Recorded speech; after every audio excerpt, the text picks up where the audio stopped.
Assalamualaikum warahmatullahi wabarakatuh. Halo teman-teman, nama saya Laila Andeswardani dari kelas 3 TBIA IAIN Purwokerto. Dalam video ini saya akan menjelaskan mengenai penjelasan hadis ditinjau dari kualitas dan kuantitas. Video ini dibuat untuk memenuhi tugas akhir mata kuliah Ulumul Hadis dengan dosen pengampu Ishak Suryonugroho MSI. Hadis adalah sumber hukum Islam yang kedua setelah Al-Quran.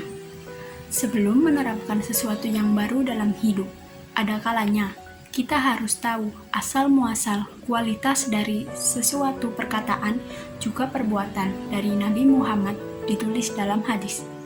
Hadis atau al-hadis menurut bahasa al-jadid yang artinya sesuatu yang baru. Hadis sering disebut dengan al-khobar yang berarti berita, yaitu sesuatu yang dipercakapkan dan dipindahkan dari seseorang kepada orang lain. Seiring perkembangan ilmu pengetahuan, banyak bermunculan penelitian tentang kajian keilmuan Islam, terutama dalam hadis. Banyak sekali bahasa dalam ilmu hadis yang sangat menarik dan sangat penting untuk dibahas dan dipelajari, terutama masalah ilmu hadis. Maka sebelum memakai hadis, ada kalanya kita harus tahu kualitas dan kuantitasnya.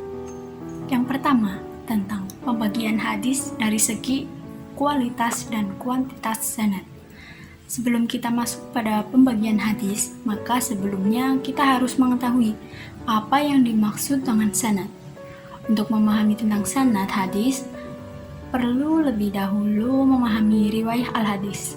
Dalam Islam, ilmu hadis yang dimaksud dengan riwayah al-hadis atau al-riwayah adalah kegiatan penerimaan dan penyampaian hadis, serta penyandaran hadis itu kepada mata rantai pada periwayatnya dengan bentuk-bentuk tertentu. Ada 3 unsur yang harus dipenuhi dalam periwayatan hadis, yaitu yang pertama, kegiatan menerima hadis dari periwayat hadis. Yang kedua, kegiatan menyampaikan hadis itu kepada orang lain. Dan ketiga, ketika hadis itu disampaikan, maka susunan mata rantai periwayatan disebutkan juga. Sanad berarti sandaran, yaitu jalan matan dari Nabi Muhammad SAW sampai kepada orang yang mengeluarkan atau mukhrij hadis atau mudawin, orang yang menghimpun atau membukukan hadis. Sanad biasa disebut juga dengan isnad, yang artinya penyandaran. Pada dasarnya, orang atau ulama yang menjadi sanad hadis adalah perawi juga, atau dengan redaksi lain, sanad adalah periwayatan yang dapat menghubungkan hadis kepada Nabi Muhammad SAW. Yang pertama, pembagian hadis berdasarkan kuantitas sanad. Kuantitas hadis di sini yaitu dari segi jumlah orang yang meriwayatkan suatu hadis atau dari segi jumlah sanadnya. Jumhur ulama membagi hadis secara garis besar menjadi 2 macam, yaitu hadis mutawatir dan hadis ahad. Di samping pembagian lain yang diikuti oleh sebagian para ulama, yaitu pembagian menjadi 3 macam, yaitu hadis mutawatir, hadis masyhur, dan hadis ahad. Yang pertama, hadis mutawatir. Secara istilah di kalangan ulama hadis mutawatir didefinisikan sebagai redaksi yang beragam, meskipun esensinya sama, yaitu hadis yang diriwayatkan oleh banyak periwayat pada tiap-tiap tingkatan sanadnya, sehingga dapat dipercaya kebenarannya. Mustahil mereka sepakat berdusta tentang hadis yang mereka riwayatkan. Selanjutnya, syarat-syarat hadis mutawatir. Yang pertama, diriwayatkan oleh perawi yang banyak. Para ulama berbeda pendapat. Ada yang menetapkan jumlah tertentu dan ada yang tidak menetapkannya. Adapun ulama yang menetapkan jumlah tertentu masih berselisih mengenai jumlahnya. Al-Qadi Al-Baqilani menetapkan bahwa jumlah perawi hadis mutawatir sekurang-kurangnya 5 orang. Selain itu, Astihari menetapkan bahwa yang paling baik minimal 10 orang. sebab jumlah itu merupakan awal bilangan banyak. Yang kedua, keseimbangan antar perawi tobakot atau lapisan pertama dan tobakot berikutnya. Jika hadis diriwayatkan oleh 20 orang sahabat, kemudian diterima oleh 10 tabi'in, tidak dapat digolongkan sebagai hadis mutawatir, sebab jumlah perawinya tidak seimbang antara tobakot pertama dengan tobakot seterusnya. Yang ketiga, berdasarkan penglihatan langsung atau indrawi atau empiris. Berita yang disampaikan oleh perawi harus berdasarkan tangkapan panca indera, artinya berita yang disampaikan harus merupakan hasil pendengaran dan penglihatannya sendiri. Pembagian hadis mutawatir.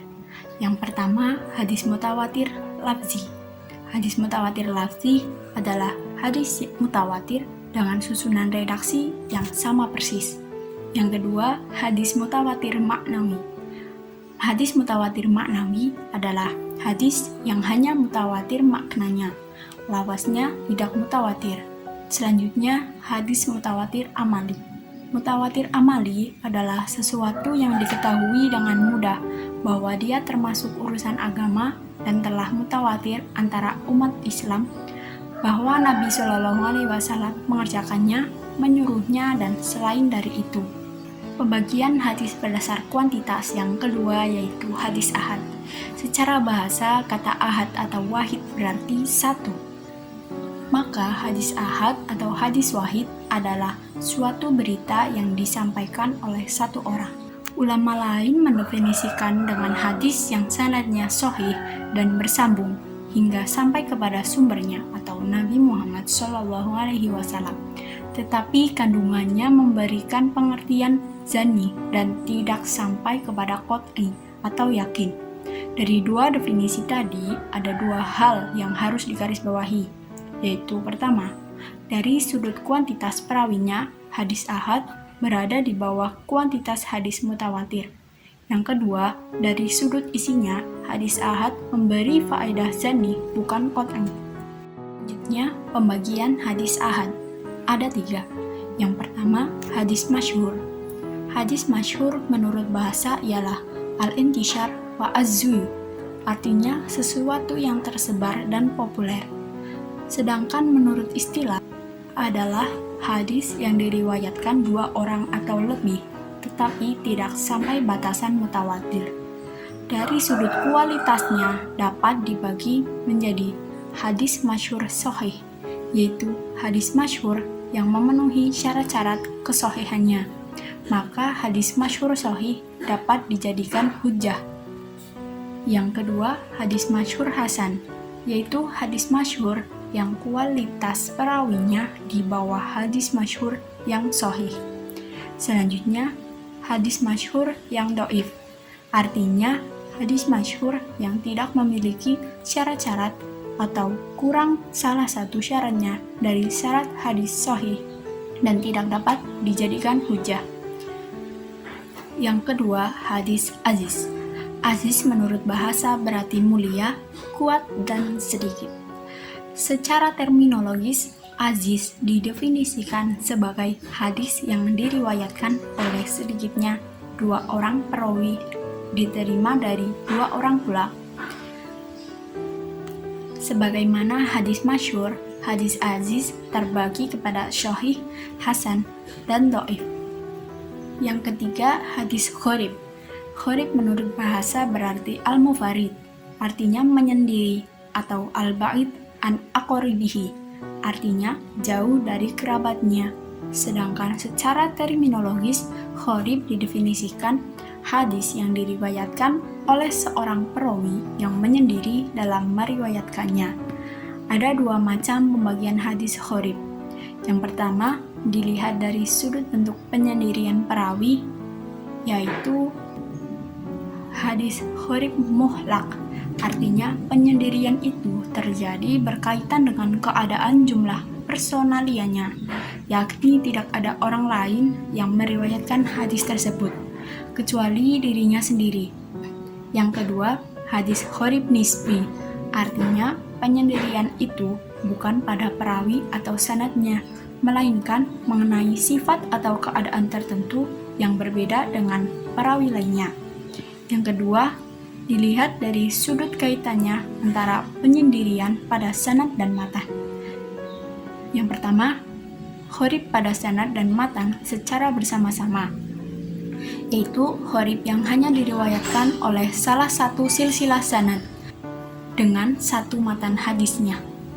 Yang kedua, gharib pada sanad saja, yaitu hadis yang telah populer dan diriwayatkan oleh banyak sahabat, tetapi ada seorang rawi yang meriwayatkan dari salah seorang sahabat lain yang tidak populer. Yang kedua, pembagian hadis berdasarkan kualitas sanad. Yang pertama, hadis sahih. Dari segi bahasa, sahih berarti diddu sakim, yaitu lawan kata dari sakit.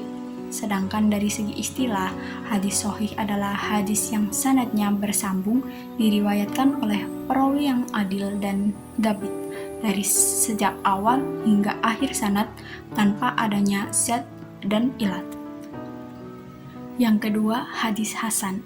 Hadis hasan adalah hadis yang bersambung sanadnya, diriwayatkan oleh rawi yang adil, yang rendah tingkat kekuatan daya hafalnya, tidak rancu dan tidak bercacat. Yang kedua, hadis hasan. Hadis hasan adalah hadis yang bersambung sanadnya, diriwayatkan oleh rawi yang adil, yang rendah tingkat kekuatan daya hafalnya, tidak rancu dan tidak bercacat. Dari definisi-definisi tersebut, dapat dikatakan bahwa hadis hasan hampir sama dengan hadis sahih. Hanya saja terdapat perbedaan dalam soal ingatan perawi. Pada hadis sahih, ingatan atau daya hafalnya harus sempurna, sedangkan pada hadis hasan, ingatan atau daya hafalnya kurang sempurna. Dengan kata lain, bahwa syarat-syarat hadis hasan dapat dirinci sebagai berikut. Yang pertama, sanadnya bersambung. Yang kedua, perawinya adil.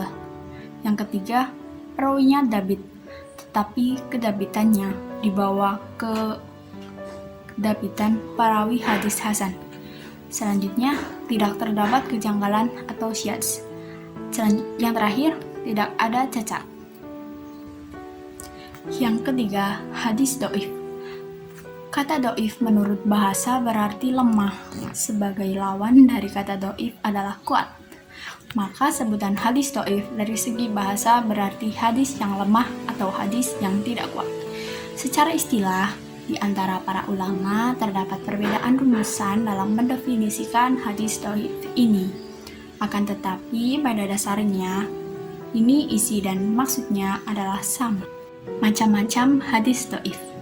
Yang pertama, pembagian hadis dhaif ditinjau dari segi terputusnya sanad. Yang pertama, hadis mu'allaq.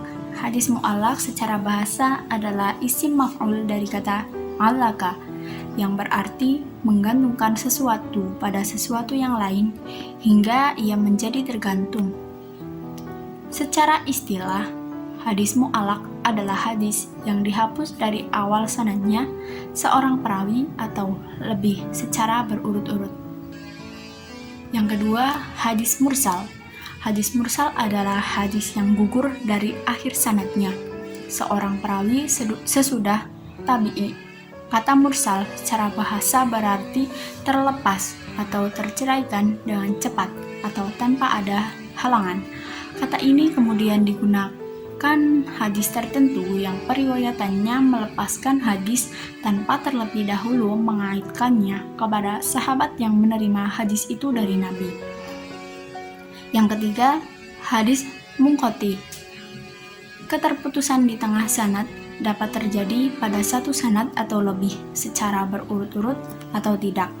Jika keterputusan terjadi di tengah sanad pada satu tempat atau dua tempat dalam keadaan yang tidak berurut-urut, hadis yang bersangkutan dinamakan hadis munqati. Kata munqati berasal dari bentuk inqatta'a yang berarti berhenti, kering, patah, pecah, atau putus. Beberapa definisi tentang hadis munqati, para ulama berbeda pendapat. Yang pertama, hadis munqati adalah hadis yang sanadnya terputus dari bagian mana saja, baik sanad terakhir atau periwayat pertama atau sahabat maupun bukan sahabat atau selain periwayat pertama. Yang kedua, hadis munqati adalah hadis yang bagian sanadnya sebelum sahabat atau periwayat sesudahnya hilang atau tidak jelas orangnya.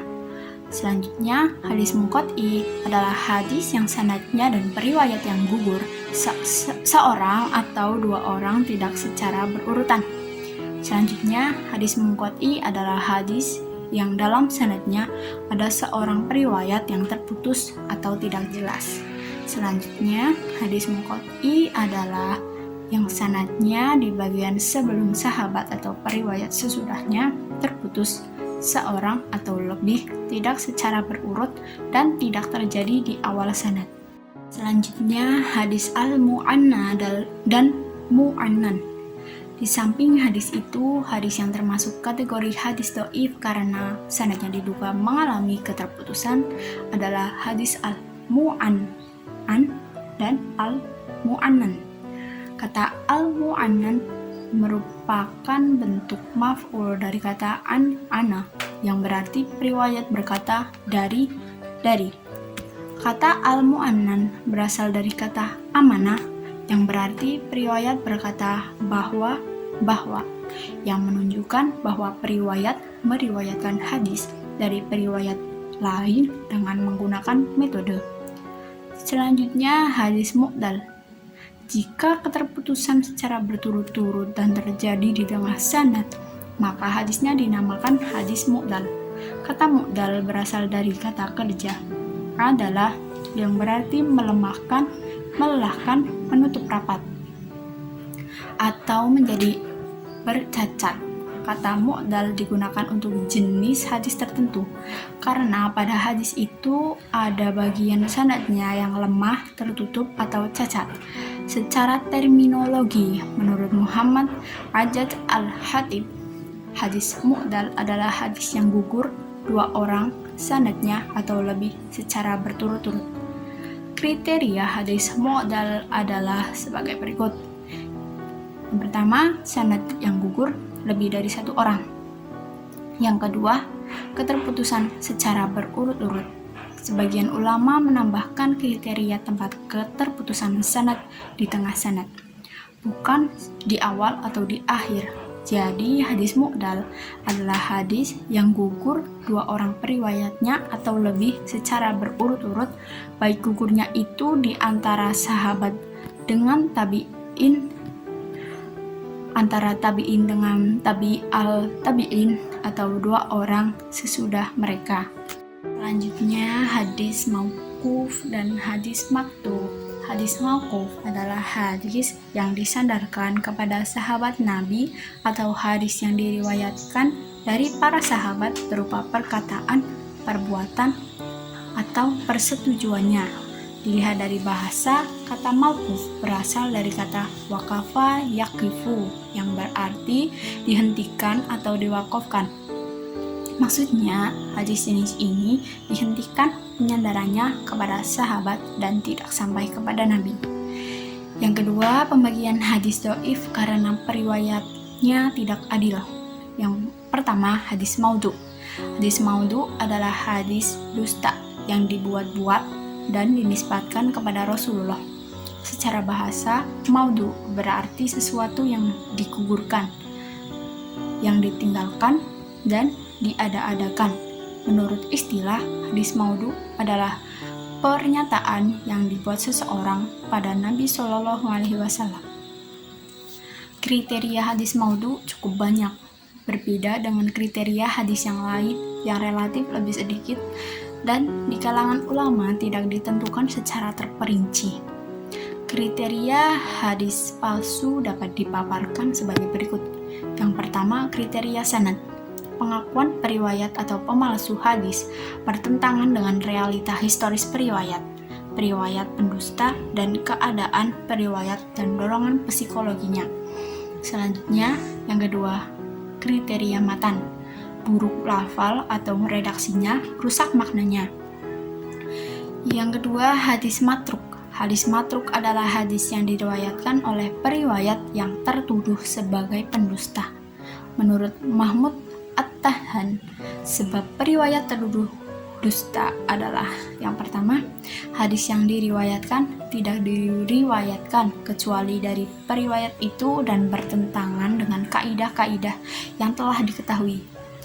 Yang kedua, diketahui periwayat berdusta dalam pembicaraan keseharian, tetapi belum terbukti pernah berdusta dengan hadis Nabi.